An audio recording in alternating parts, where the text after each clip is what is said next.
And we are back at the Lions Den. Welcome back, everybody. We're just doing right off the rip, first take, no prep, all off the dome, hard hats on, Home Depot sponsor. That's right, we're doers get more done. Also, the home of college game day. We love that. This is all off the dome. We watched all the games. That's what we do here at the Den. We obviously um, we had some cheddar on these games, and boy, it was a good weekend. Let me tell you, it was a good weekend. It was a hammer fest, and it was good. But yeah, all off the dome. Initial reaction. Here we go. We'll start with the first game. We'll start with Rams Panthers. 34-31 Rams.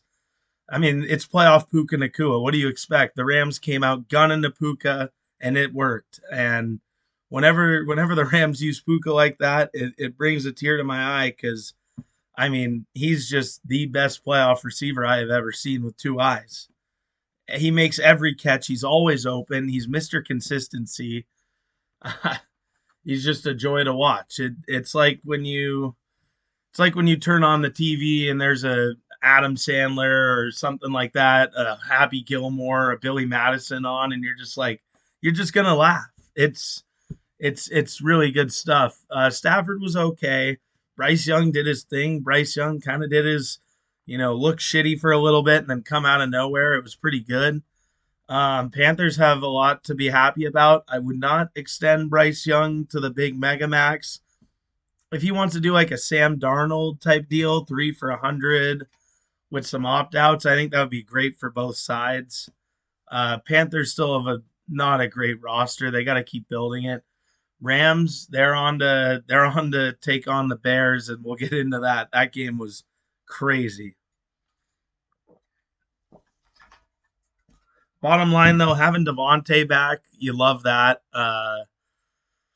Yeah, I don't know what much more to say. I mean, there's the Rams kind of putzed along. They didn't cover the full spread. I had them on 10-point teases, but yeah, I would say good effort from the Rams, great effort from the Panthers. They did more than anybody would have expected, so you can't really be too mad with that. And now we move on to Saturday night, and boy, this one was fun. Now, the teaser I gave out obviously did not hit. The game went over, sadly for that, but I hope you guys still believed in the Bears because, man, what a game.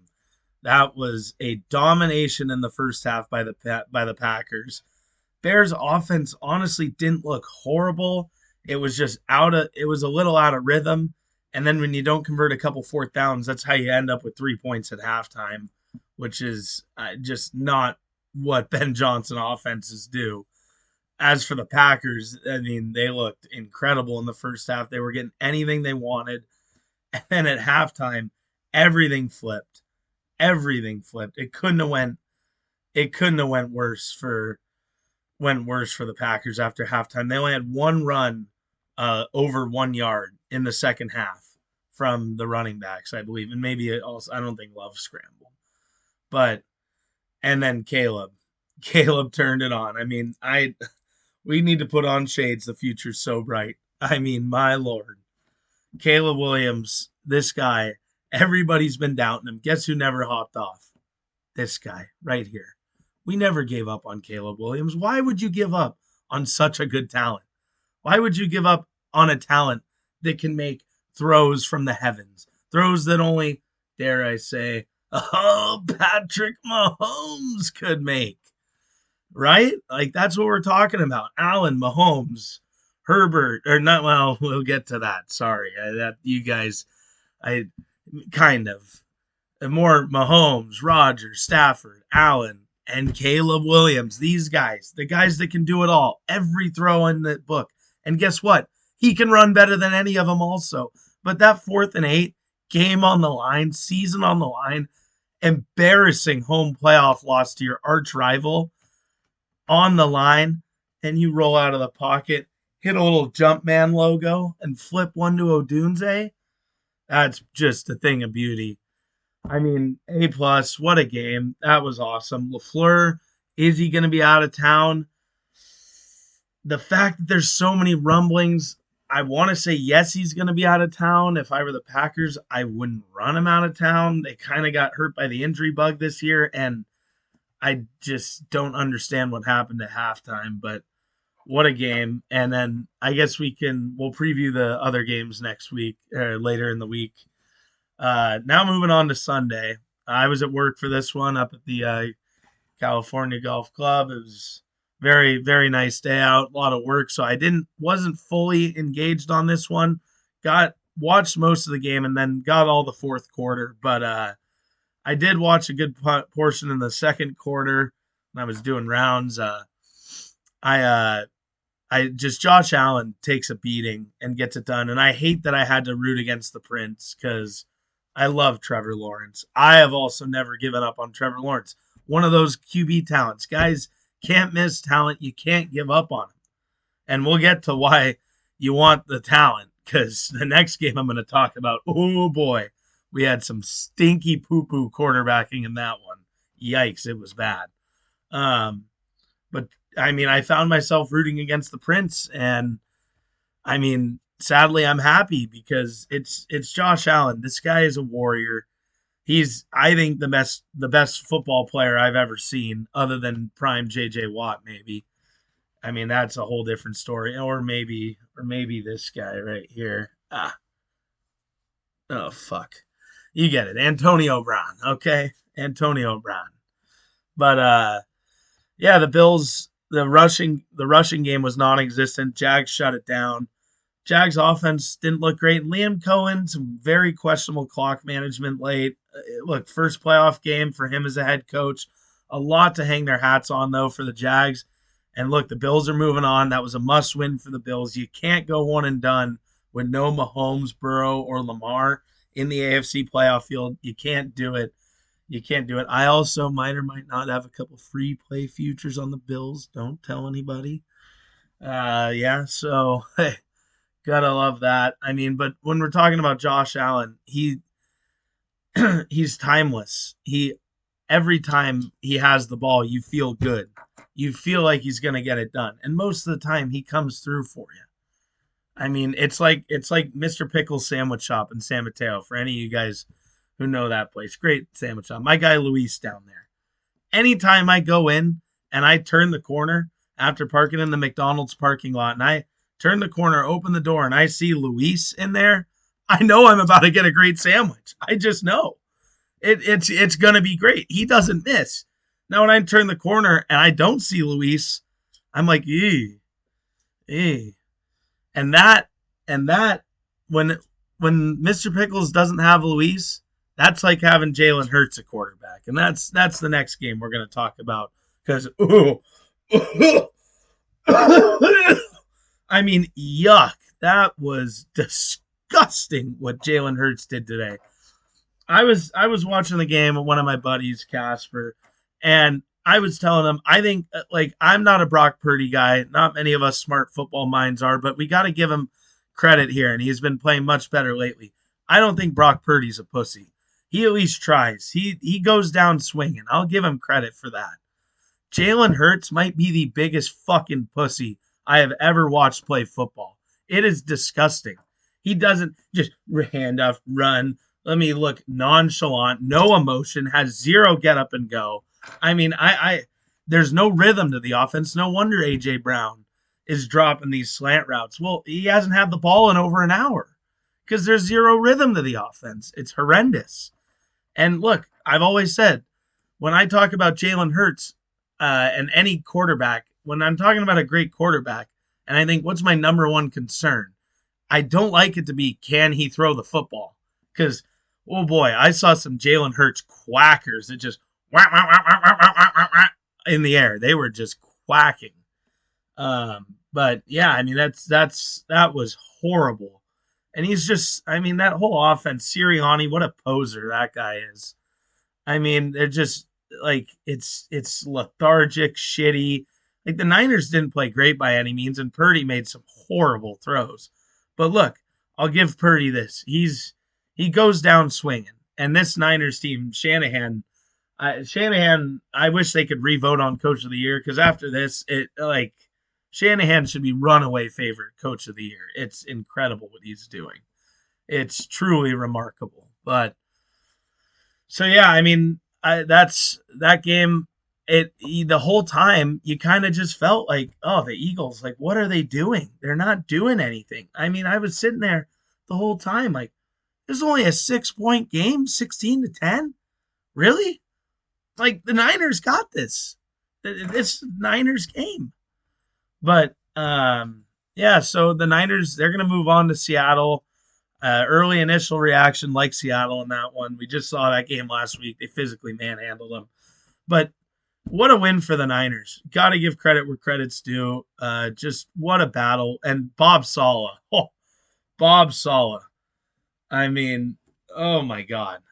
Bobby Saleh, he's easily, I think, a top 3 coordinator in the game right now. I mean, he's Spagnuolo level, Josh McDaniels with Brady level, good coordinator. Like this is, like 2016 Shanahan with the Falcons type of legit coordinator. I mean, this is he's getting the most out of nobodies. I mean, they got their 2 starting linebackers. If you listen to the post game speech, 2 starting linebackers, they weren't even on the team a month ago. I mean, so A+ job by the Niners. Give credit where credit's due. And now we go to my game, as I am a Chargers fan. And you see the Steelers on Antonio Brown, my favorite player of all time, and that's a big game for tonight. But yeah, Chargers, my favorite team. That was embarrassing. My quarterback did not play great. I will give him that. The 2 excuses I will use is, one, that offensive line needs to be thrown in jail for terrorism. Bradley Bozeman is one fucking Popeye's biscuit away from being like in a coffin. Like that guy is so fucking fat and slow. It's unbelievable. He can't move. I had traffic cones better than that guy. And then Mekhi Becton, he's one Popeye's a biscuit away from having a heart attack on the field. I mean, the guy, he has to sub out sometimes because he's winded. Horrible. That was our off-season big signing. Yeah, the guy can't even play the whole game at fucking guard. Easiest offensive line position to play. Right guard, the easiest. I mean, Austin Deculus or Jamari Salyer, Trey Pipkins, it doesn't matter.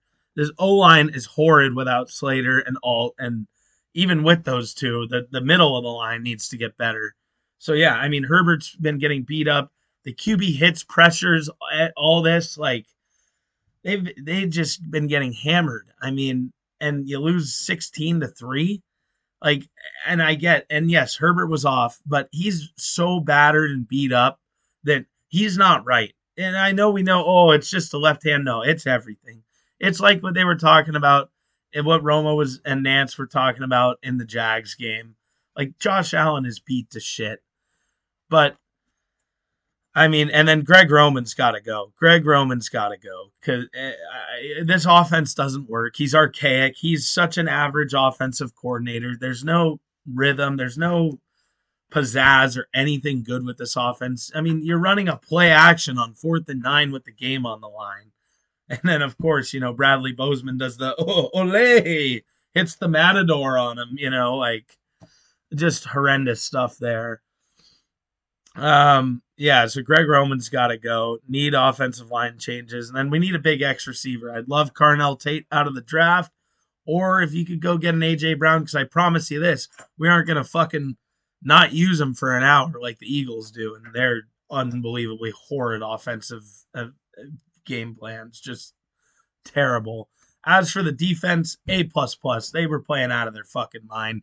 They had Drake May rattled all night long. That was the worst Drake May has looked all year. He was horrible tonight. They let him off the hook. And sadly, Jesse Minter is probably going to get a job. That's all anybody can talk about. And after that performance last night, I would be genuinely shocked if Minter didn't get a job. I think anybody would want that guy. That's a defense that's ready to play. Had May under fire all night, making huge red zone stands, forcing turnovers. They gave him a chance. Herbert didn't execute, didn't play well, and the offensive line let him down late. Just an overall bad game, and back to the drawing board next year. I'd like to see us healthy. But now, for tonight's game, here we go. Steelers, here we go. Pittsburgh's going to the Super Bowl. Here we go. Let's go, baby. The fucking Steelers. Let's go. Terrible towels, official. Oh, yeah, we're ready tonight. Raj is going to have the boys fired up. It's all black and yellow tonight. Everything, all day long. So that's going to do it for me tonight. Yeah, tough day for the Chargers, but what a weekend. Incredible games. One score, 34-31, 31-27, 27-24, 23-19. Scores of the first four, and then 16-3 shitbag at the end. I'll have a preview out later this week. Don't know which day. Try and get some upgrades. Lighting's a little better today. I would hope you can see a little better. Still the den, though. It's dark. A little light shining through over here. Or fuck, whatever. Yeah, over there. There it is. Yeah, we'll figure this out eventually. We might even have a new intro coming soon. You never know. Hey, it's a new day at the den. We'll get it back next week. I believe the picks this week. We told you lean Bills, lean Niners, take Rams and teasers. Said we like the Bears in the teaser that brick, but we did have the Bears. And then sadly, Chargers did not come through. We got the Steelers tonight, 3.5. Let's ride, baby. Let's ride. Welcome to the den. Hard hats on. See you guys.